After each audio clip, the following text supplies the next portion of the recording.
Greetings from Act Now. This video is about sex.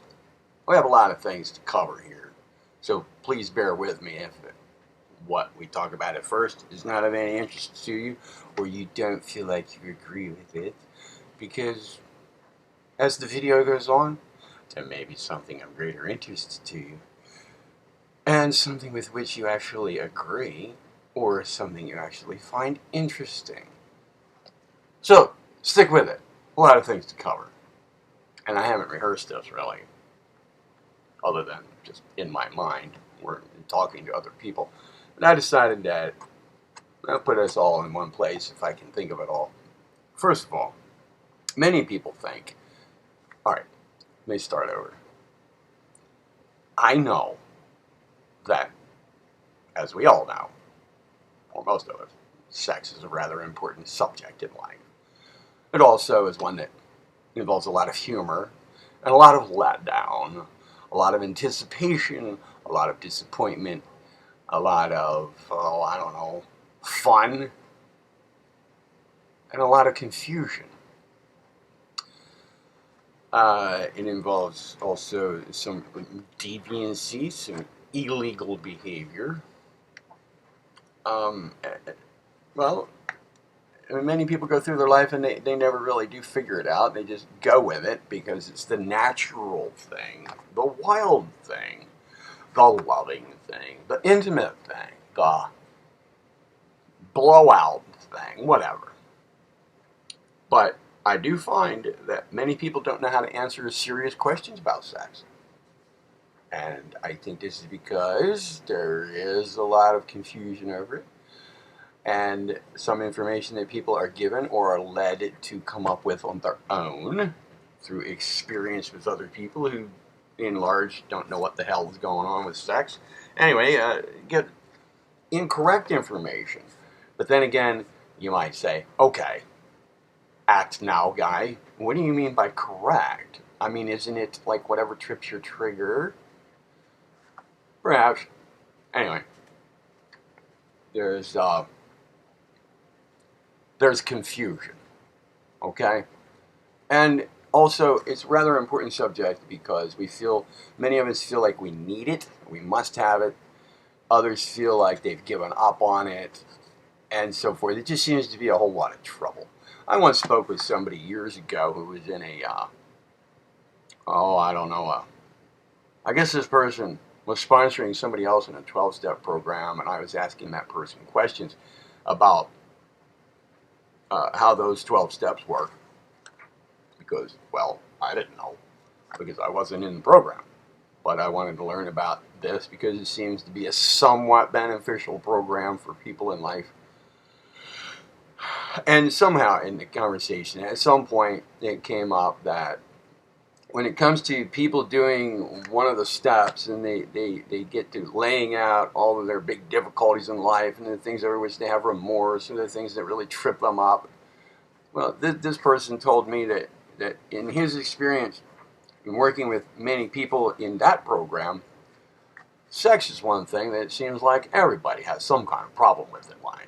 They're either getting way too much sex, it's interfering with their getting to work on time, or they're not getting enough, they're getting too much, they're not getting it the way they want, they feel kind of screwed up over it, they have somebody in their life with whom they're not being able to they're not sexually compatible, and on, like everybody has some kind of little difficulty in life associated with sex. Alright, so let's talk about some of this stuff. Maybe some of this can get cleared up right now. First of all, I've heard many people say that they can't live without sex. I know a married man, for example. Worked with him lately. He spoke of another guy that we both know, who this other guy is always talking about. This other guy's married, okay, and he is constantly looking at other women, talking about if he had a moment right now, he'd go pay $20. And look, folks, interrupting myself. In this video, I'm going to speak bluntly. This is about sex. I'm assuming we're adults here, so I'm just going to You know, I don't like to use profanity and vulgarity and debased language because, you know, I don't know, I feel like it lowers me somehow, but I am fairly capable of using it. I was a sailor, okay? I can swear like a sailor, and in this dialogue here, which is supposed to be educational, I am going to just speak plainly, all right? All right, so, you know, this other guy, this married guy, is constantly looking at women while at work or whatever and saying, man, if I had an extra 20 minutes right now and an extra $20 in my pocket, I'd go over there and pay her for a blowjob. My God, you know, or that client we just did, with that client we just worked in her house, man, I would do her. You know, I did this other one. But this is a married guy. Now, the man I was talking to, the married guy I was talking to, who I am actually going to talk about here for a moment, refers to this third guy as an idiot, an asshole. What kind of guy is that? You know, he's always cheating on his wife and so forth. He said to me, I would never cheat on my wife. I would never do that. You know, we have our problems. You know, we go for long periods without any sexual activity. You know, I get fed up with it, but I would never cheat on her. Yeah, well, guess what? I saw him again lately, and he said to me, you know what? I gotta tell you something, man. You know, the old lady, she wasn't even giving me a blowjob lately. I mean, it'd been like 4 months. I can't go 4 months. My God. So, you know what? I got two last night. I had two at the same time. Went to a motel room. They weren't very good looking. I got to tell you that. You know, they were both kind of on the fat side. One barely had any teeth. But hey, you know, a man's got to do what a man's got to do. You're gonna, you know, you understand. You understand me here. You know. So I did both of them. Yeah, I don't know. My back kind of hurt and so forth because it'd been a long time. Man, 4 months. I can't go 4 months. Who can go 4 months? Can you go 4 months? 4 months. My God. A man's got to have something more than that.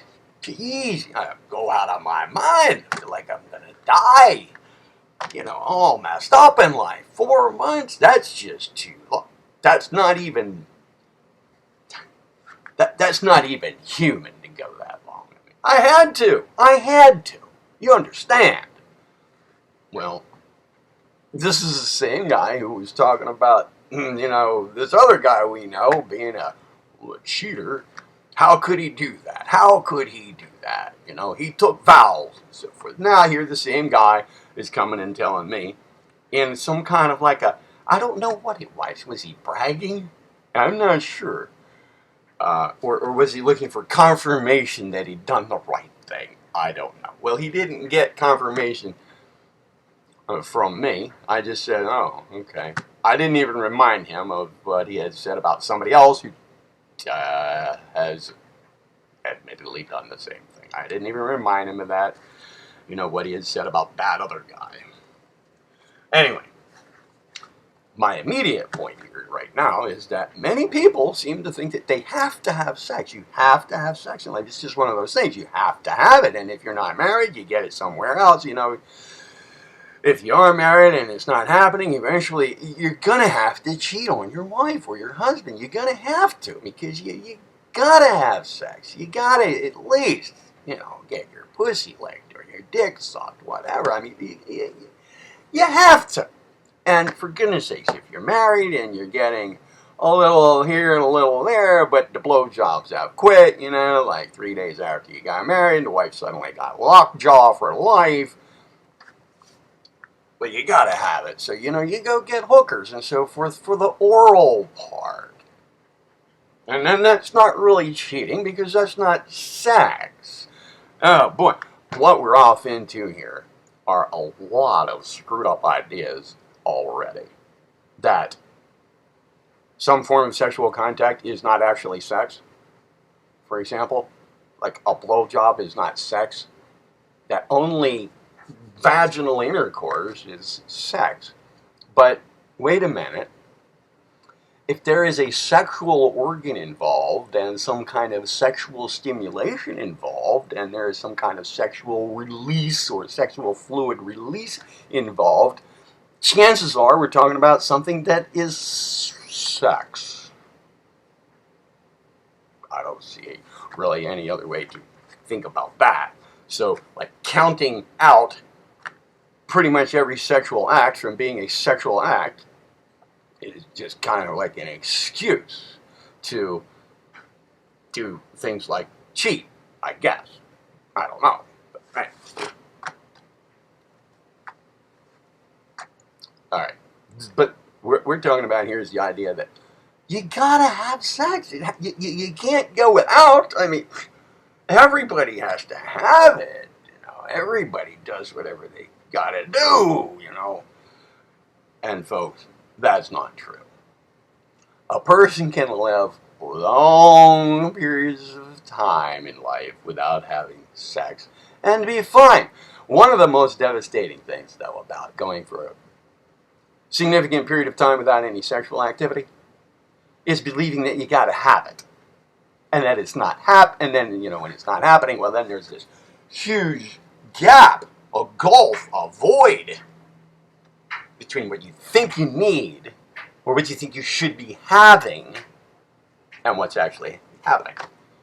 Well, that causes disappointment, despair, depression. I mean, I've heard many times during life, you know, including from some medical professionals and shrinks and what have you, that sex, you know, not having sex will cause depression.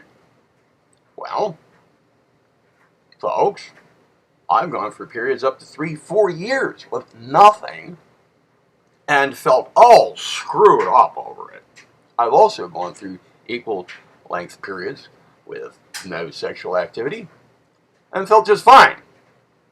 It was a matter of my attitude about it and what I actually wanted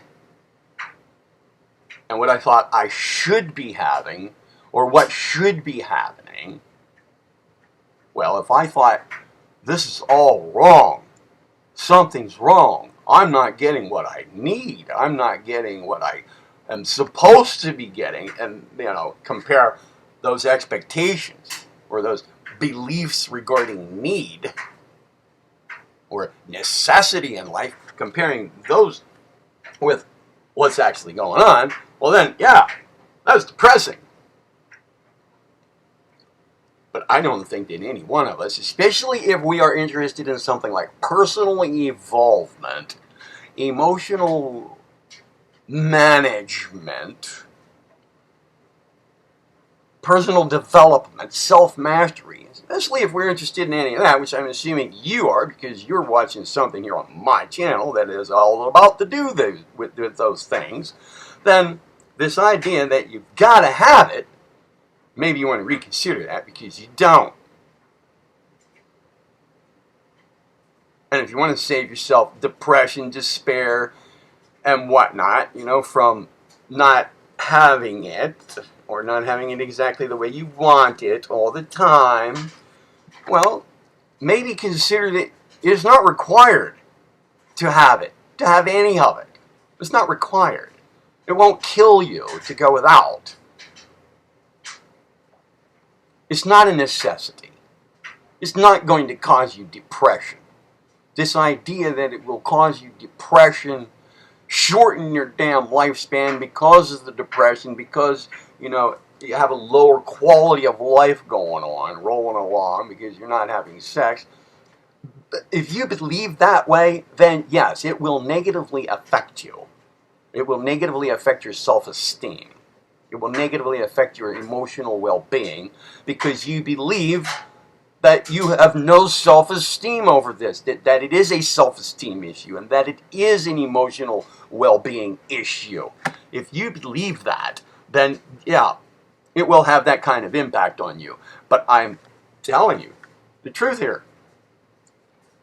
If you decide that for whatever reason, a healthy reason, okay, not one out of hatred for the opposite gender or anything like that, but that you're okay without it, then I'll bet you're going to be okay without it. All right? It's not going to kill you. It's not required. I had a relative years ago, just to continue with another example of this. I had a relative years ago, close relative. I was a kid, and this person was older than I. And this person walked around grumbling and being in a bad mood, throwing temper tantrums because he wasn't getting laid as often as he thought he should. He had girlfriends, he was kind of like having one all the time, but there were spaces, durations in between them. And I remember one time he was really, really irritated and angry, and I guess the reason was because this blurted out right in the middle of it all, in the middle of one of these anger episodes. I've got to have sex. I have to. I need it. Well, I think that right now that person, years later, is probably experiencing a lack of it, given what I know of that person's life now, and he's okay. If I need it were true, then that means that some terrible consequence would come of not having it. Terrible, something terrible. Something that makes true the statement, I must have it. Well, it's not true that it is required. There. If that were a misunderstanding in your life, maybe now you will at least reconsider your idea. And if it rings true to you, but you just never really thought of it like that, or never really gave that much thought, and now it rings true to you, well then, walk on with your head up, believing now that you don't have to have sex. It's not required, and it's not going to hurt you. And as long as you accept that life goes on just fine without it, then you'll feel okay. You'll feel okay, or you'll learn to feel okay. And look, here's another thing.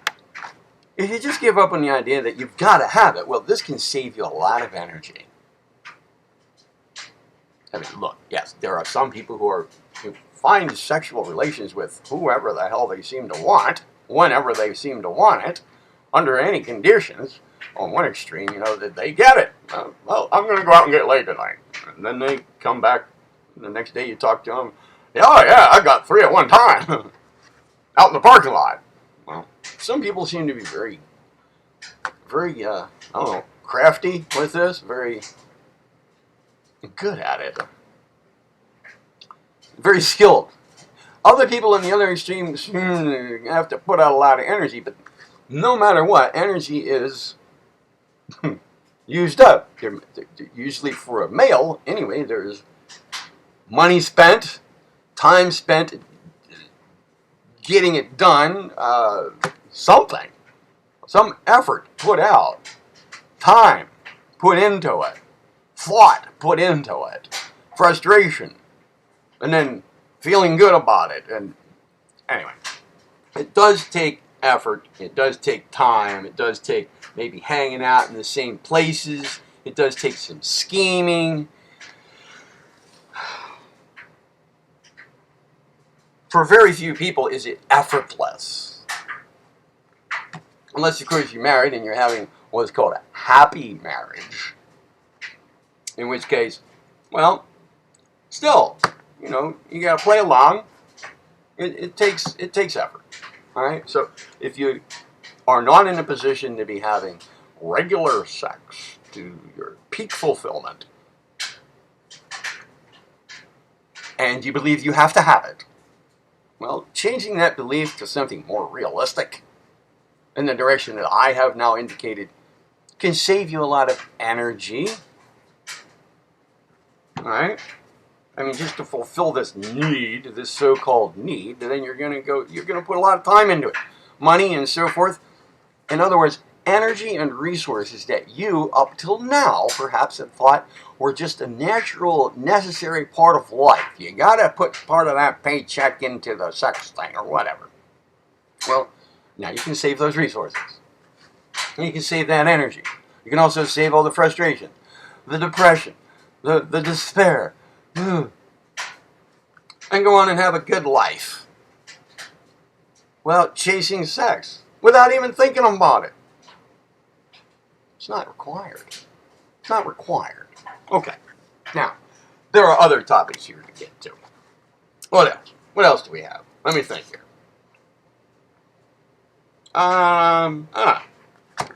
Let's jump into something else. Here's another fact about it. Let's, hang on. Lost my desktop there for a second. All right, we're back.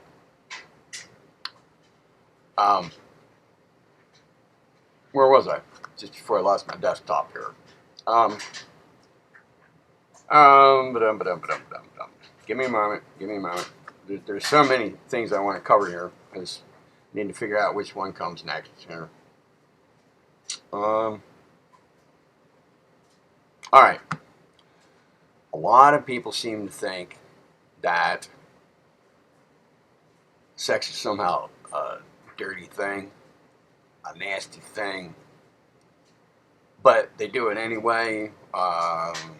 They get down and dirty, they're doing the wild thing and so forth, and some people kind of feel guilty about that. Well, look, first of all, let's face it. What is sex for? The human race, most of the people in the human race seem to think that, in large, it's for fun. It's for entertainment. This kind of goes along with the idea that it's necessary. And, well, the necessary thing, one of the necessary parts of it is not, beyond the sexual release that one must have, beyond masturbation, is the fun part, the fun factor. It's for entertainment. That's what it's for. A lot of people think that's what it's for. You got to do the wild thing because that's what's fun. You got to have fun. You're an adult. Good grief, sex is there to do. That's what it's for. But look, really, I'm going to raise question over that idea. I'm going to say that it feels good and it is fun, if it in fact is fun, at any given moment, with any given person, under any given circumstance. If that is true in every case, which is another question. But if it is fun like that, it is pleasurable, it does feel good, it does release the happy hormones, because it's for making babies. And if it didn't feel good, if there weren't hormones involved that feel good, well, the race would not continue. It would die off. Again, what is my suggestion here? That it is entertaining and fun and pleasurable, because without it being so, probably the propagation of this species would not happen. Why? Because it is a foul and disgusting and dirty and nasty thing to do. If it weren't for the hormones, if it weren't for the good feeling, if it weren't for the euphoric, ecstatic approximation of orgasm, blowing your load, whatever, well, then nobody would do it. Really. Very few people would. Very few people would even do it. The real purpose for sex is having children. That's what it is. So, here on this view, let me ask you something. You answer it for yourself, because this is not a two-way dialogue. What are you doing having sex if you're not trying to make children? Why are you doing that? Because it's fun? Well, think about why it's fun. The fun is not the primary reason for sex. So every time you're fucking, getting a blowjob, licking pussy, having your pussy licked, whatever it is, okay? You're kind of like, and you're not doing it to create a physical vehicle for a life. to enter and live in this world, you're not doing it for that reason, then you're just pretending to do it for that and calling it something else.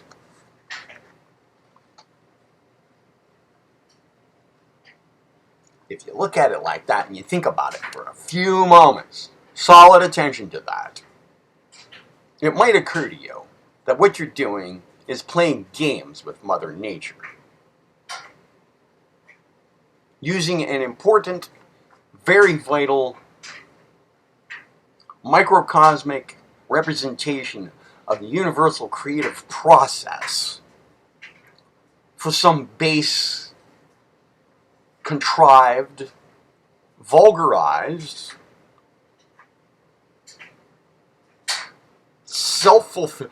self-fulfilling, pleasurable, low chakra, low vibe motive or belief of a need. Belief in some kind of a need that isn't really there. Which is definitely going to keep you, if you're interested in personal evolution, rather non-personally evolved.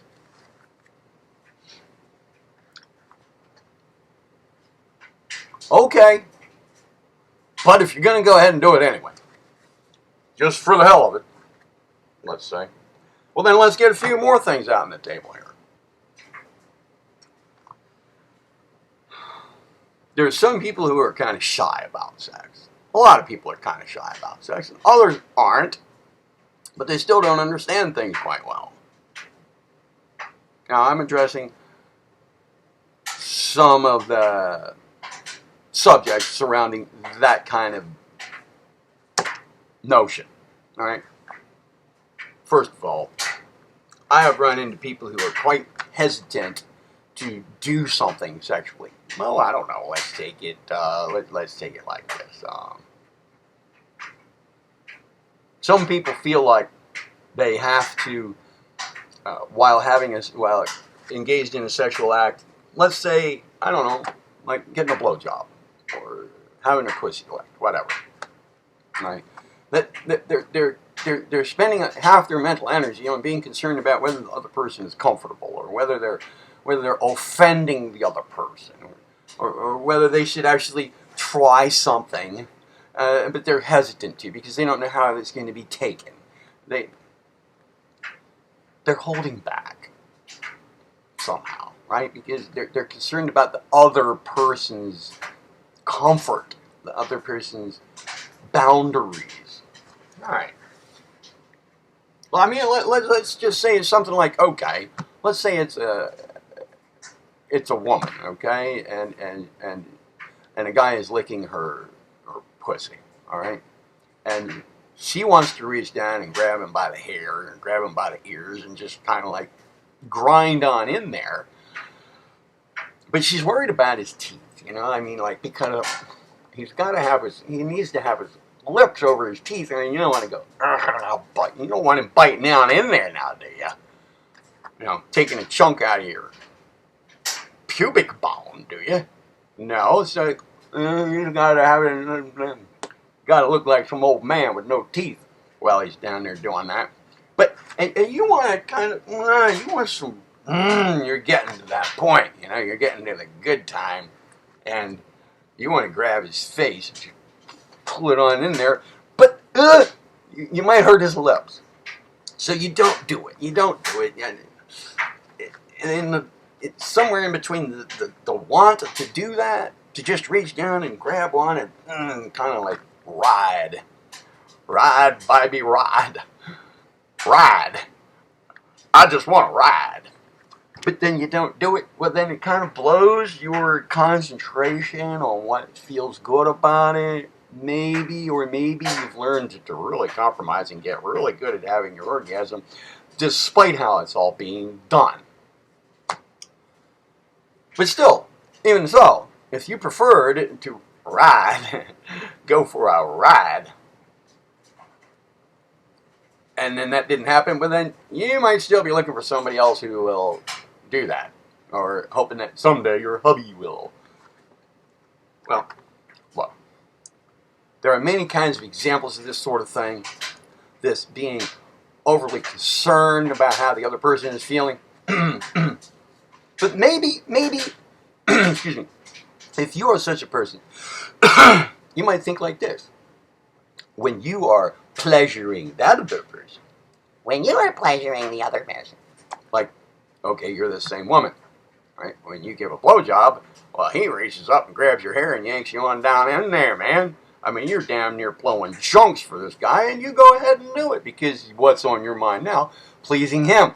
Well, it seems like you're trying to please him no matter what the hell's going on. Even when it's your turn to just kind of like kick back and enjoy yourself.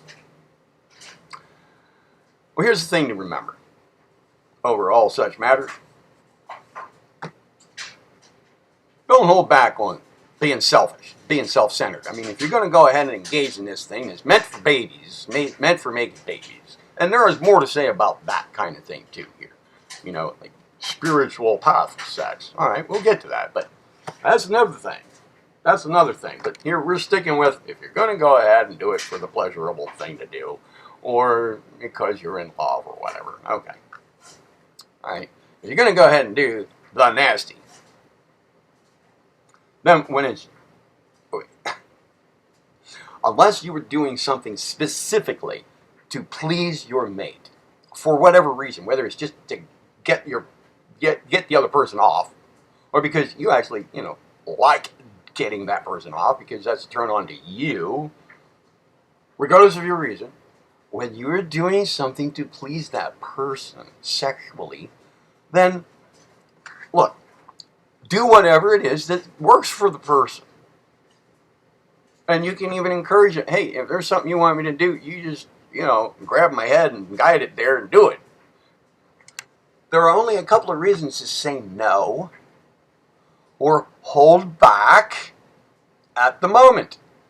One is if whatever is happening or whatever is being expected of you or you're being guided right into physically is completely against your morals, runs totally against your conscience. In that case, then say, no, I don't want to do that. Or just stop doing it. Don't blow the moment. Don't think the person is a creep. Okay? None of that is required. Don't blow the whole deal just because something ran against your moral code. Just don't do it. Okay? You don't even have to say anything. Maybe you can talk about it later. But just go on to something a little different. Okay?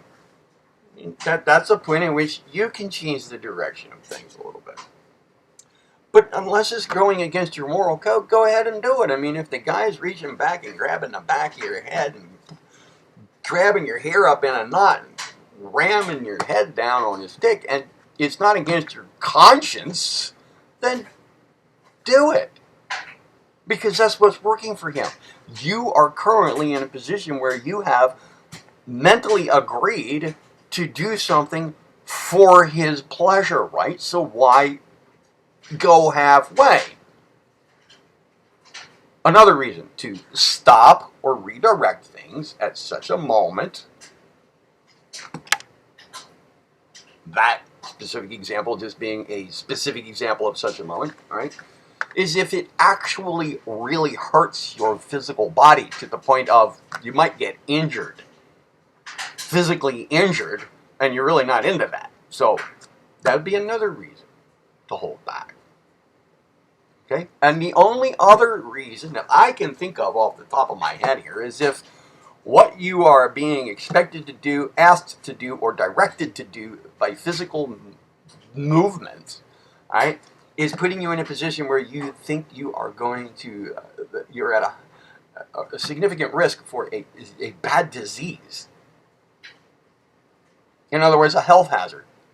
Either a physical injury or some kind of disease-oriented injury or a moral injury is about to occur. Those are the reasons to hold back. Otherwise, listen, what you're doing right now has to do with that person. If it's you giving a guy a blowjob and he wants you to, blow some chunks on him and it's not going to kill you to do it, then do it. Because it's not your blowjob, it's his.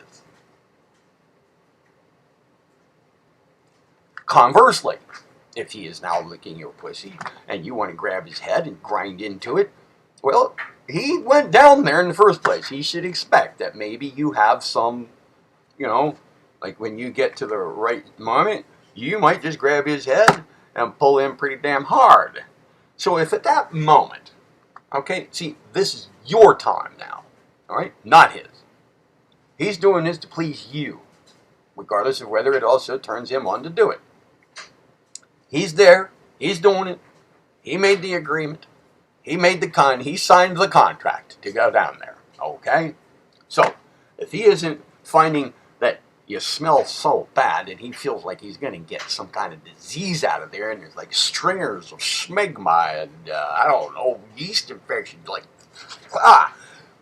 in which case he's got every right, I believe, if he's concerned about a health hazard here or it's just freaking disgusting to the point where he can't do it. In which case he should, redirect affairs or maybe leave because you weren't hygienic enough to even be doing this, right? Other than that, this is your time now. He signed the contract to go down there, the invisible contract, all right? You should expect that when the time comes for you to have that orgasm and you really need some good pressure down there, or you just have this urge to grab the back of his head and yank in there and pull in hard and buck your hips, yeah, he might end up having to go to work the next day or that, within the next couple of hours with his face all red from your pubic hair acting like a wire brush on his skin, all puckered up like this. Okay, my lips are back to normal now. But God, I bit through down here. Hey, if this wasn't going to kill him somehow or run against his moral code, then if he pulls back, like you pull his head in and he goes, you're hurting me, be careful. Well, how's that going to make you feel? I mean, he blew your moment, and it wasn't going to kill him. He wasn't going to get any disease from being pulled in a little tighter. It wasn't going to break his freaking neck unless, I guess he's 90 years old, then you need to be careful. Okay, but otherwise, come on, man. What business does he have of blowing your orgasm? Not his, yours. It's your turn. You have the right to be selfish, self-centered. If you're going to go about sex like this, not for making babies, you're going to go ahead and do this, then here's how to think about it. It is a self-centered thing to do, but it's fair. All right? You're both in it together. You both should have your turn. And when it's your turn to chill out and enjoy what's going on and have it your way, then don't worry about how the other person feels. If you need to reach out and grab some hair and pull on it, go ahead and do it if that's what it takes for you, if that's what's going to help you, because this is your turn. If it hurts to the point of excruciating pain, the other person, well then they can let you know. And they should be able to let you know in the same way that you would without being considered to be some kind of creep, pervert, deviant, or whatever. All right? And nobody needs to be going around when you go at it with this correct attitude. Okay? Nobody needs to go around and broadcast to everybody else in town that so-and-so forced me. So-and-so, he was just too rough, too forceful. Well, listen. If you go about it right, it is a selfish thing to do. And it's like I'm saying here, if something ran against your moral code so badly that you had to stop or you were going to suffer moral injury, or you were about to get some bad disease for all you know, or you were going to walk away with some kind of physical injury that you're not going to be very happy about, well then you stop the activity by redirecting it or whatever. But no matter what, up to that point, I mean, that's all normal. Okay?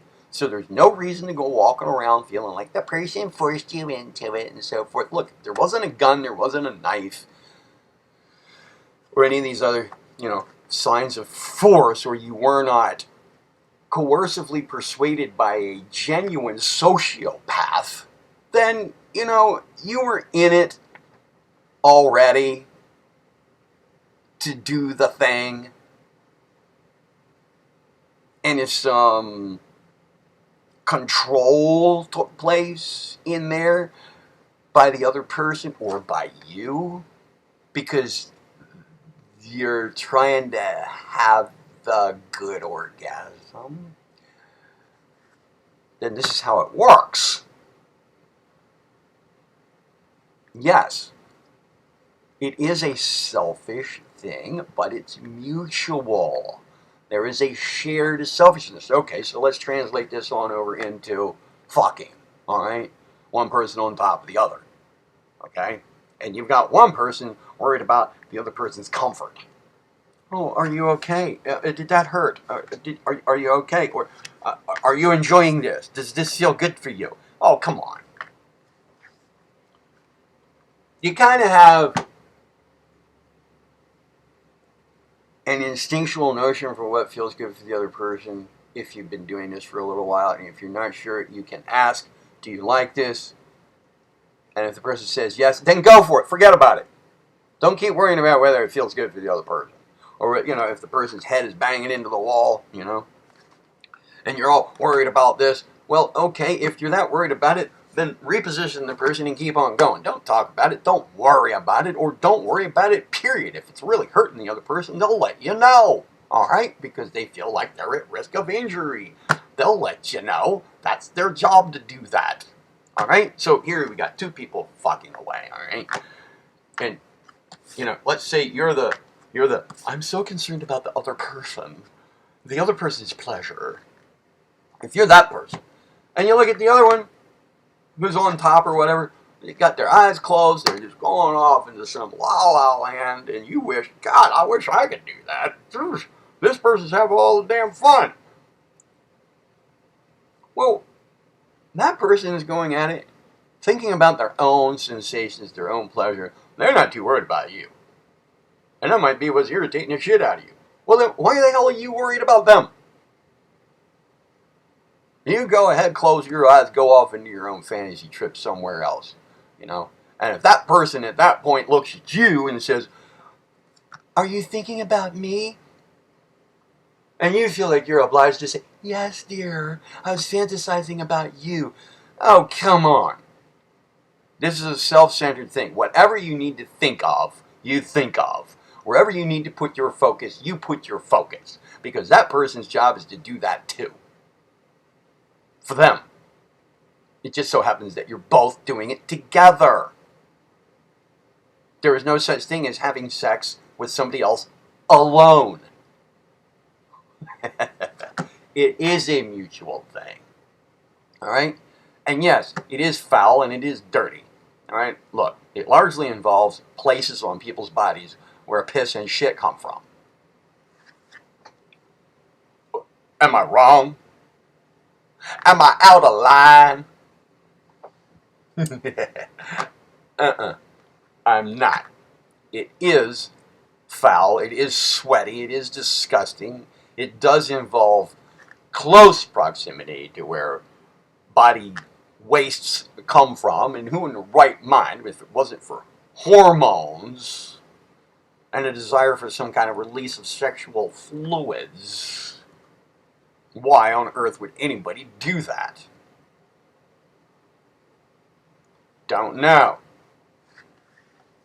Unless it's because of some drive for propagation of the species in one form or another. Excuse me. I hear somebody knocking. Somebody knock! Hang on. Alright, look. Somebody's at my freaking back door. I'll have to continue this in number 2. So, this is the end of this video. Be right back. Next video.